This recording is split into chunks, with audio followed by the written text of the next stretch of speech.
Kung kahapon hinahanap yung diagonals, ngayon naman given yung diagonal at hinahanap mo yung isang side. So yun tayo.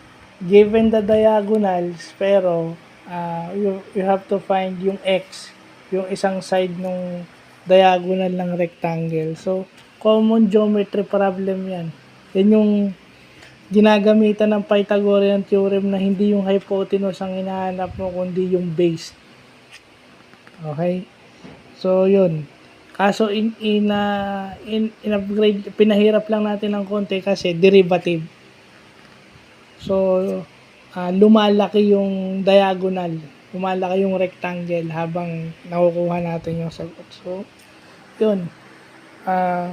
Iba't ibang given o kumbaga changing the subject but yung concept ng problem is still the same.